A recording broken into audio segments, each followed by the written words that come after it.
Hey y'all, Kymology here for a Kymology exhibit. If you notice, my background is different, or back to the same, you might say. I have returned from my trip, and that is what I want this exhibit to be about. Today is home day 1 and Dooder day 15. It's my first day back, and I think I am going to keep counting for a while. And what I want to tell you about is yesterday, because I shared a lot less yesterday. Something about that just felt right. Part of it was because no one here knew I was coming home yesterday. I came back as a surprise and let them think that I was coming back today. So not sharing supported that, because I would have been sharing like on the road and those kinds of things. And so I'll share those stories and things today. And for now, I just felt to do this part first, and I wanted to try to recount what the experience was like, some of the standouts from coming back from being gone for 10 days with an intention such as what has been this for me. I did actually make a little list, although I feel like I'm still going to be all over the place. I did this in about 5 minutes before hitting record. So as the end of the trip was approaching, probably like 2 days in, I especially got into like, what do I want to do before I go? What haven't I done? And I made a couple little lists of things like that, and some things that were on it were like night beach. I realized I hadn't gone to the beach at night, which is usually a thing. It's also a thing for me that makes me think of my mom. It's a mom thing. And when I realized I hadn't done it, I was like, why haven't you done it? And I thought, as much as I think I'm a badass and do lots of stuff on my own and all this stuff, I was like, maybe you actually had a healthy unconscious or fear that you weren't aware of, and you like healthily decided not to go to the beach at night by yourself because that would be a little creepy, maybe. So I'm not sure why I didn't. Those were some thoughts that came to mind, but I did end up going. I went right after sunset, so it wasn't like completely dark, but I stayed a little while, and that was as close to night beach I got. And then, so yeah, as the days were coming to, I knew it would be the last days. I thought about things I wanted to do and made those lists. And then the day of, again, with like, what are the last things you want to do? Each moment was different, and it's reminding me now, and it reminded me then of ways that I thought about Dooder, where I was like, this might be the last this, or this might be the last that. And I do that with a lot of things, especially trips. I think it's a natural place to do that. And because I have Dooder so prominent and presently on me right now, I think it made me think of him. So when I was thinking, this is my last sunrise, I was like, this is my last day on this trip with thinking about Dooder with the sunrise, but also made me think of like when he was still alive. And when I was thinking those might be the last things and times and the ones that I missed. So as I was closing, it just felt like a big thing, like its own thing. And that was to be expected by you and me, probably. That, I set off to take myself to the beach and did this trip, and it has felt big and significant. I've made it big and significant, and for it to close would seem that it would be big and significant. So that made sense. And it also surprised me a little bit in the way that this whole thing has been. Like, I thought it would be one thing, and then it was another thing, and I think that's beautiful. And also silly that I would not have more anticipated of them to be different things. I guess that's the way to put that. Let me back up. So just while leaving the house, I did things like, usually I will come back from the beach with dirty hair. Like, I actually want to bring my beach hair back. And it was so cool and chilly that I actually never got in the ocean water. I know I'm borderline low-key shame on me about that, so if you are, that's fine. But I never actually got in the ocean. And so I never got that kind of beach hair. And something about taking a shower my last shower at this house that had become my sanctuary, it was like washing it off, which kind of felt like the opposite of what you would think, what I would think I would want to do. But it wasn't. It felt, something about that felt accurate or right, that I was there and present and absorbed in all this energy and stuff and space. And then part of it was like to cleanse it, to let it go, to let it be, I guess. So this shower was very symbolic. Washing my hair was very symbolic because, one, I have like some long, complicated, this is a job when I wash it, and the shower there was really nice. Plus they had these like huge containers of shampoo and conditioner that came with the house, so I was like, hell yeah, I'm gonna use that, because this main also takes a lot of product to wash it. So big, like, didn't have any holdbacks about how much shampoo I used and how long I was in the shower. The hot water never ran out. So hair washing and like cleansing, and all the while also feeling, because I have this thought about when they say to cleanse stones, I have thought to it, because that's like a normal practice. You're supposed to clean and energize your stones, your gemstones. And I have often thought, like, that presupposes that they're collecting a lot of negative energy and not collecting good energy. So when you cleanse them, what about the good energy? Like, if you don't cleanse them, aren't they retaining this good stuff? So it's something I thought of about wanting to cleanse myself in a similar symbolic way, that it presupposed that I was like cleansing stuff I wanted to let go of, but what about the stuff I wanted to hold on to? So anyway, just some symbolic stuff that was part of that. The host for the place was a gem. I really enjoyed her. I had asked her for a late checkout, and she accommodated that, which was really wonderful. And then come the day of, I felt just ready to go, and I actually checked out on time. Part of it was because of some things I wanted to do before I left, which was, there are a couple places down in the Outer Banks now that are like me places, or my family, me with Joey and my mom too, are places that we go. So Lighthouse Bagels and Corolla is one, and Ashley's Espresso Bar, and Kitty Hawk or Kill Devil, I think Kill Devil. And then we have friends that own a ice cream shop there. So I wanted to see them, excuse me. So there were these little like errands that I wanted to do on the way out. But I was an hour south of where we usually stay in the Outer Banks. So it meant like I would have had to leave the house at 10 in order to get to the one place that closed at 11:30 and all this stuff. So it was like a logistical thing. But that was part of why I didn't want to stay. And I also think, despite not being ready to come back in the way that I described before, like I don't know what it would take for me to feel fully finished, I also felt like it's time. And actually that's an interesting thought, because that big messy thought that I haven't shared yet and feel I probably will was about that. So the fact that that was like, I wasn't ready for it to be time, but I made it time. Gonna put a pin in that.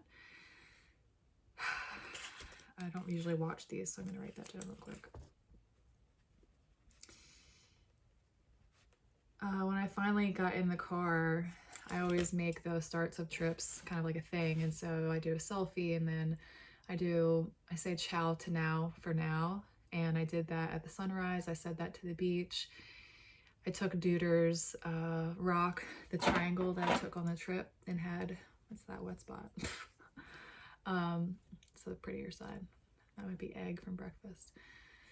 Dooder's rock that I took on the trip. I took it everywhere with me while I was there. Like on the ride down, it rode in the console, and it would be my backpack when I was bopping around, whether I was taking a bike ride to the Sound, or backpack, my Kelty, this camouflage backpack that I've had for something like a decade and a half by now, that I take everywhere. It's a symbol of travel and badassery to me. So I had this rock, and I took the rock like it was a different kind of taking it that morning. I took it with me to the sunrise, and a number of the sunrises were not sunrises that most people would go for, meaning if it's overcast or raining, people don't go for the sunrise or the sunset for that matter. And that was part of the whole trip, was going even when there wasn't the colors to see, because that doesn't mean that it's not still there or something to witness. And so having that orientation about it and practicing it in that way while I was there was important. And so that was what it was like on the last day. There wasn't some beautiful skies awake, I'm awake, beautiful color demonstration. It was gray, different gray, blue, different gray, different blue. It was just like some planes of blues and grays, which I learned especially to appreciate on this trip. So took his rock and then did that checkout stuff, got loaded up in the car. And then as I was like driving out, I was like, this feeling, I mean, I think it had been building all morning, but I had this feeling of like, this is about to be a big thing. It felt like a big separate thing from the trip. Not only like the end of it, but like its own thing to stand on its own, the leaving. So I'm driving just to the end of the little road that I was on at the stop sign, and before I turned right on Highway 12, it was like a moment, like this is what I'm leaving. I've come and I've done and I am going.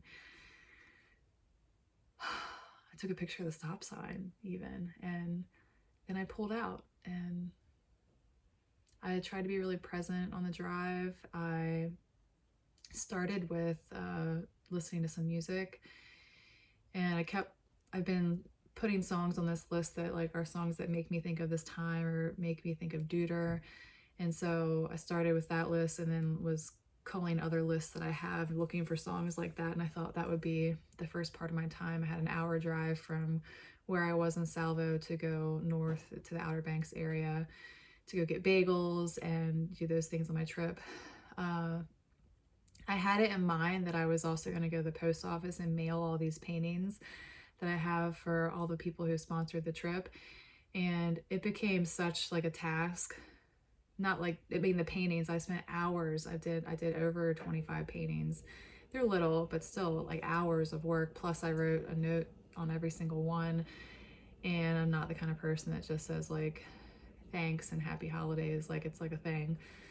And, I used to write rough drafts of cards. I didn't do rough drafts. I'm like evolved from that at least at this point for this event. But I just decided it felt like I hadn't finished all the notes, and that I had this whole time I thought I was going to send them from the beach. Something about that felt important. And I let go of that and decided I would let them come home with me, and then I would send them in the first few days. And so the postmark isn't going to be from North Carolina. It's going to be from wherever the mail goes after Harper's Ferry, which I think is Harrisonburg, PA or VA, I'm not sure, probably PA. So I'll be mailing those. So on the drive, it started with music, and then I started to feel like not feeling that, although a couple songs really got me, and I was like crying. And I do this thing where I change lyrics that aren't quite right to be like right for me and whatever the situation is. And there are a couple songs that I was like really in it and was like about them.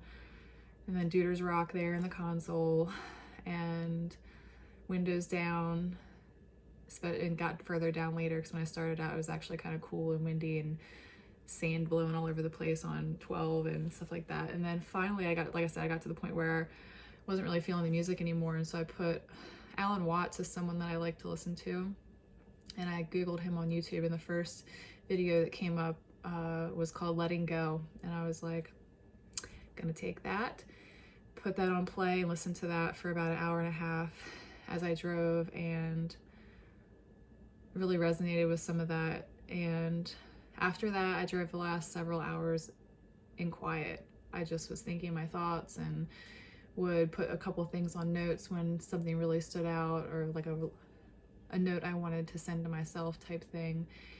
And then 45 minutes out from the trip, I texted my mom to let her know that I was 45 minutes away, and I would have just showed up and surprised her. And something that felt like I really wanted was Duck was with her, and I wanted her to tell him and to video him seeing me for the first time. I wanted to see that from like a third, like a fly on the wall type see it. Because a part of this that I haven't talked a lot about but has been a part of it is Duck in this whole thing. One, like the attention that he wasn't getting when Dooder was alive, and that was where a lot of my attention was going. We weren't working on training, we weren't going on a lot of hikes. And then also like what his experience has been, I've been trying to stay really mindful of that. Plus like me leaving, like, okay, first Dooder dies, he sees him go in a hole in the backyard and then never to be seen again. I don't know what he feels about that. And we go down there to visit the grave, and he seems to, I don't know if I'm projecting or making meaning where it's not, but like he seems to have some draw towards that area, or he's kind of calm down there where he goes zoomies in the rest of the yard. And wanting to feel missed, you know, like whether I was like, where we make up meaning or see things that we want to see, or he really did miss me. Does he really know I'm mom? And part of me says, of course. And another part of me that's like the animalistic mind side is like, I'm just a human, it feeds him sometimes, you know? So I wanted to see his reaction and to feel missed. I wanted to feel missed and recognized, and I wanted to see what that looked like from not just here, from here, you know? So I asked my mom, she did that. She seemed very excited that I was home early and got there. She recorded it. That was fun. He was really fun and silly and super excited, but also calm. Mom was like, I've never seen him act like this, because I think he's like a crazy beast when anyone else comes to her house. Or no, I don't think, she told me that. There's this one person that comes to the house a lot. Her name's Michelle. She's part of our family, and he apparently is like a psychopath when she comes, and it's like a problem. So he was like real excited to see me, but I was doing whatever our energy is. And I was like, you know, calm down, stay, and then give hugs and stuff. And I guess he was a little calmer than was normal when Mom commented on that. So Duck got the, I've called him Dooder twice now since being home, which is really interesting because I had never mixed them up before.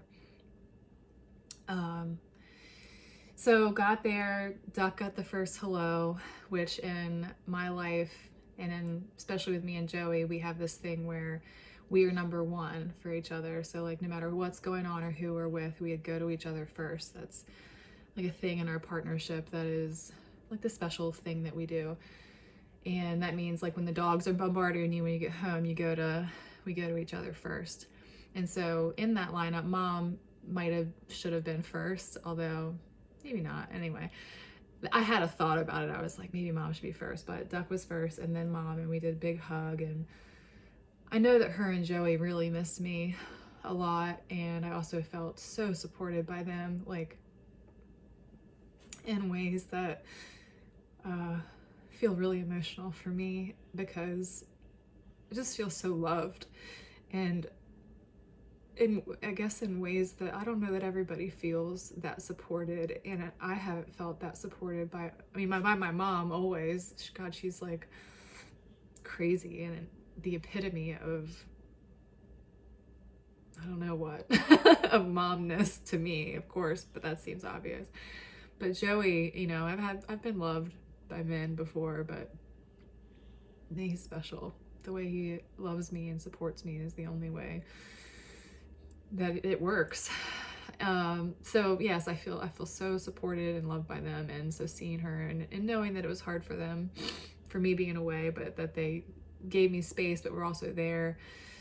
So to then feel like I was home and to embrace her felt really good. And then I stayed a little while to share with her. I had decided that I wanted to share the big messy thought thing with her. I was like 90% sure I wanted to share it there, because part of it I was nervous and a little like I was nervous to express it, and specifically to her for some reasons. And but I did, and it was fine. So then there was more crying, and I showed her all the paintings. So that was an upside of not sending them from the beach, was that my mom actually got to see all of them. And so to have, you know, all 25 or 30 paintings spread out on her kitchen table, because she appreciates my art so much, and just for her to see them, I think was really nice. And for me to see her see them was nice for me.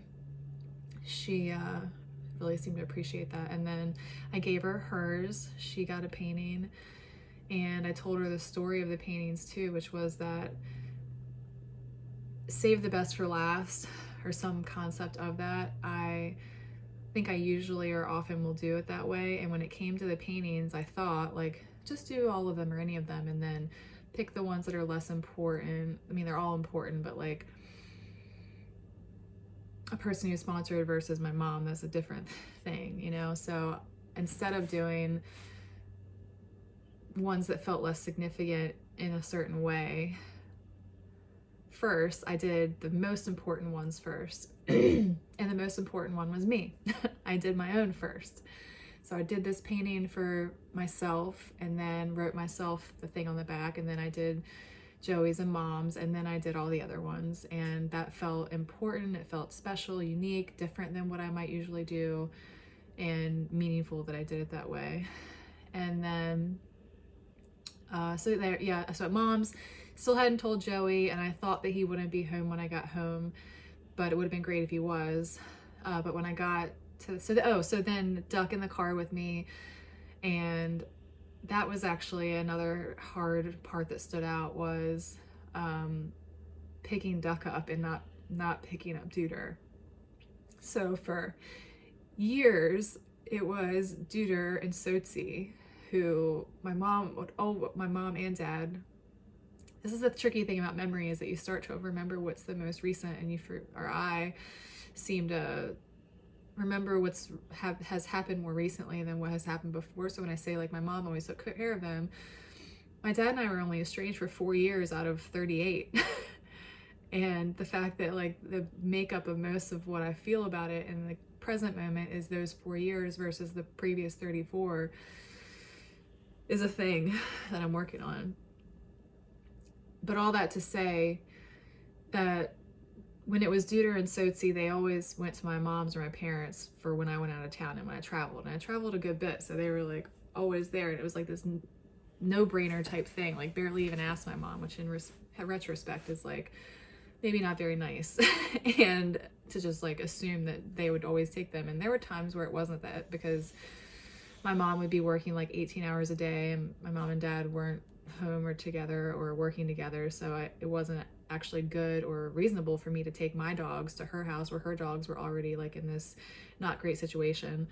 So anyway, the point being that I always took them to my parents.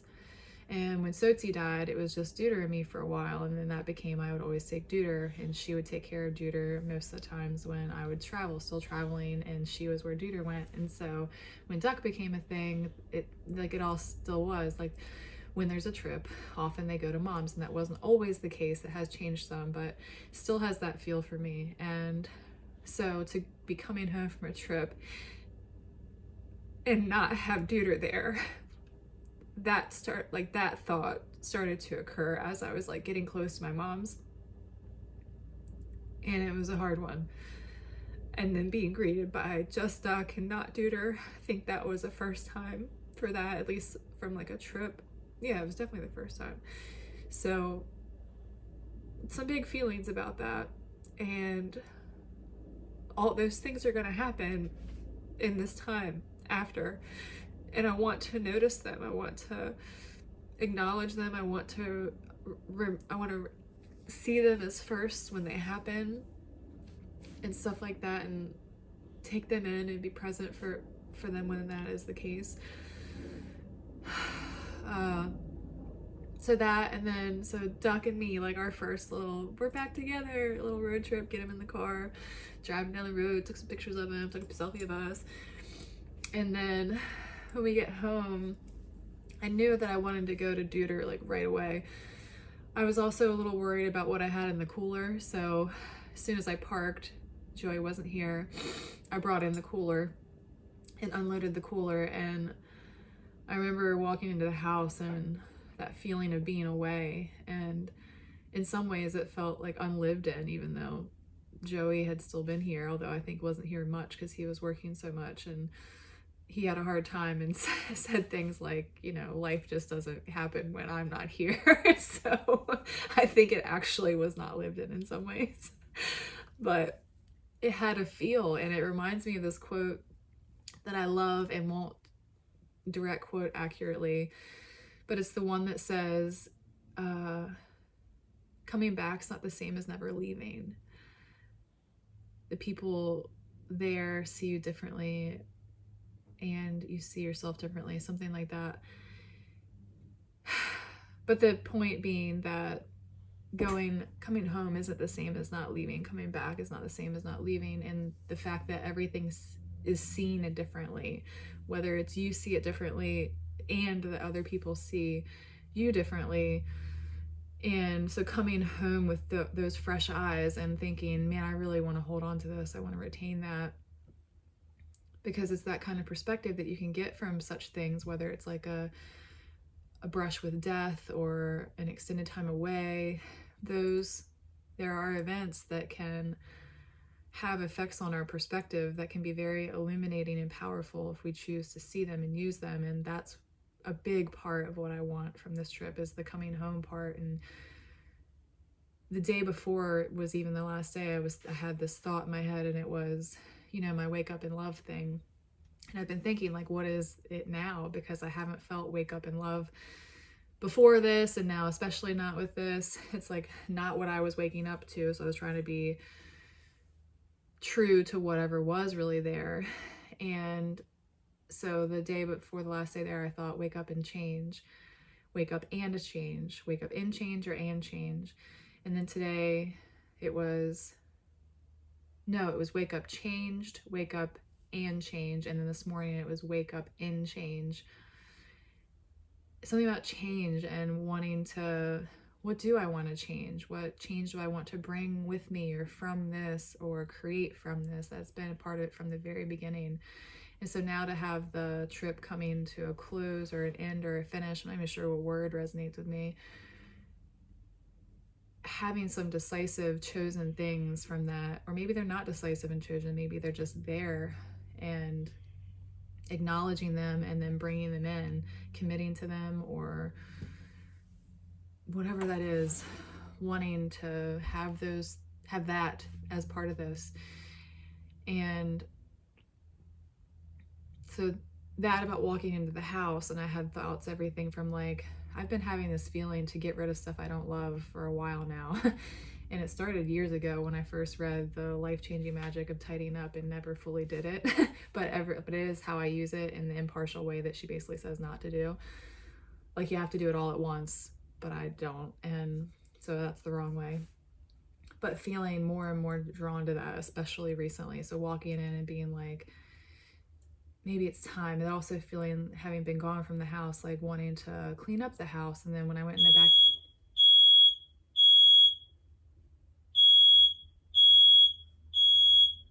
it's a fire alarm.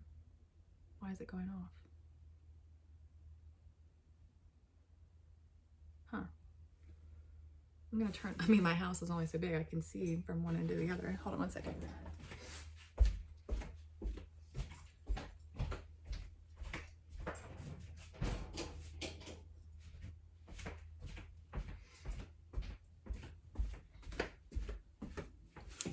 And I'm back. Maybe it's because I was heating the house by having the oven door open. Does anyone else do that? Is that a thing? So I was back, and then once I loaded the cooler, I went outside, and then I was seeing I don't think I can turn that off.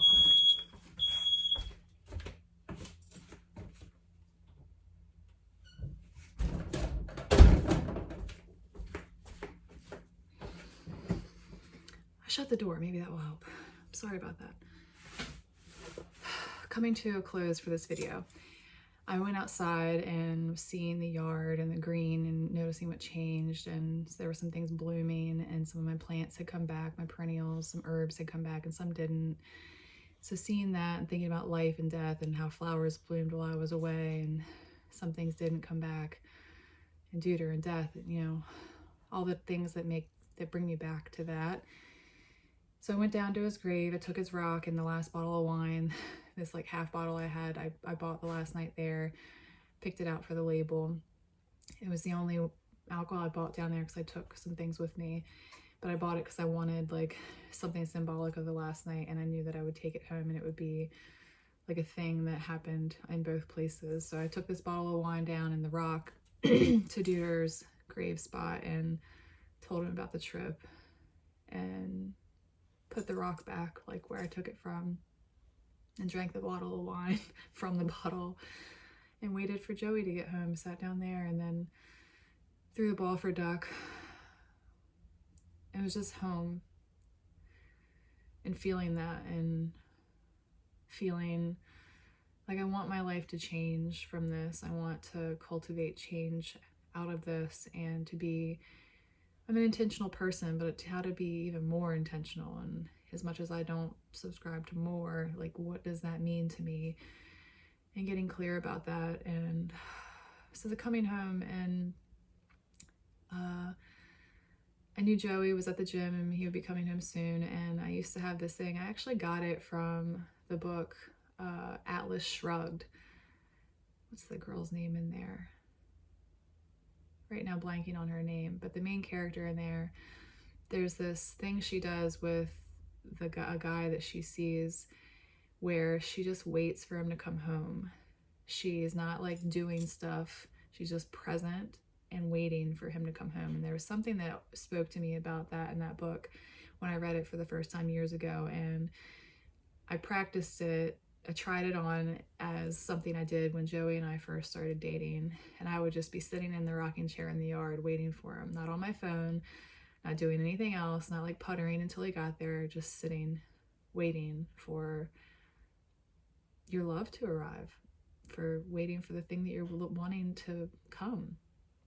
And so I did that last night. I sat in the yard and waited until he got home, and when I saw him approaching, I could see his truck lights coming down the dirt road. And again, with like wanting to document stuff, some people might say when you're taking pictures and video, you're not present, and rah, rah, rah. I don't subscribe to that. I mean, I get it. You can be using it that way. I also think you can be documenting your life in a really beautiful way.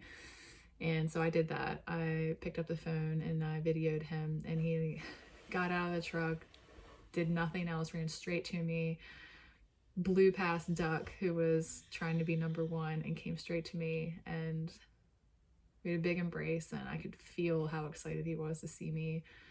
And I mean, his enthusiasm for me is like is a whole thing. It adds a lot of energy to my life. And again, him and Mom missed me a lot, and feeling that on him and feeling like I was home and giving or being that to him, knowing that's what he wanted, or he missed me, so like coming home and being that something about that. And then we proceeded to reconvene, have a night, and I shared a little bit about the trip with Mom when I saw her, and a little bit about the trip with Joey.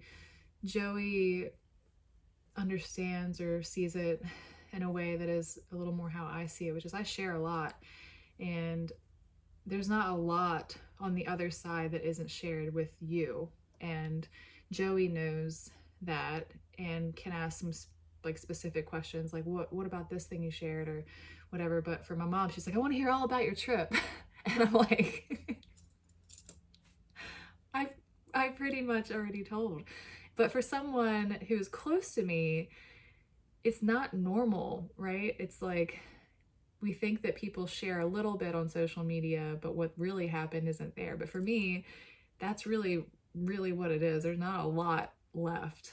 Not saying there's nothing, but it does seem to be different. And so Joey kind of gets that in a way that I feel it, whereas Mom would be very happy to just have me like tell her all the things that were already there, and that's special for her. And I will do that because I think she would enjoy it, and because I want to give her something to enjoy. And it's not lost on me that sharing it in a different way with someone that you love uniquely and specifically doesn't create its own thing, So that to say, little shares with Mom when I saw her, little shares with Joey last night, and we decided we would have like a get together, all of us, to talk about the trip, partly because my mom picked up on this right away. She was like, you just don't want to have to tell it 2 times. And that is part of it. And I don't necessarily think that's a bad thing. Like, I actually think it would be a nice dynamic for all 3 of us.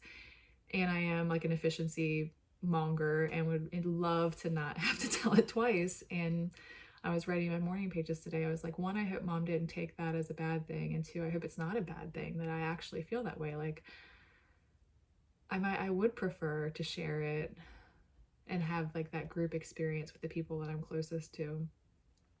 So, what else? My little list, I never even looked at it. Look at that, made a list, didn't even use it. Thinking about what I want to create and share about yesterday and the return part, what it felt to leave, covered that, beach hair, a chapter closing, something I wanted to do, finishing the drive, music, and then Alan Watts, then nothing on purpose. Surprise, no one knew I was coming home, feeling nervous, thinking of change. What did I want to be different? What do I want to make different? Talked about that. There was a new moon on the trip, and I thought about that it was like a time for beginnings and startings. And although I didn't use it to its fullest extent and pick something on the new moon night, I felt it, and I felt like the whole trip was like a new moon for me. Things I brought back, talked about my little errands on the way out, seeing Mom, seeing Duck, seeing Joey, thinking about Dooder on the drive, crying about different things, picking Duck up and not Dooder. Look, I covered it all in some. Is there anything else I would like to tell you about yesterday? I felt nervous to come home.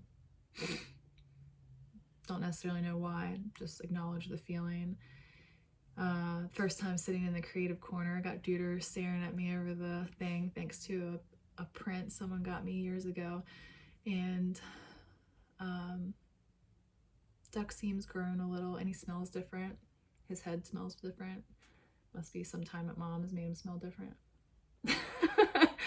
All right, that's what I got for now. This is a long one and I let myself be long because a lot of times I worry about how long it is, and I just really wanted to slow down and tell you about yesterday in case you wanted to know. Kymology Exhibit about coming home from a trip about Dooder to grieve and mourn and be really present to a significant event in my life. And if you sponsored that trip, I really appreciate you. Thank you so much for wanting to be a part of it. I'll have a painting coming to you soon. And if you haven't sponsored yet, I mean, there's still definitely, that's still the thing. I mean, yeah. All right, ciao for now.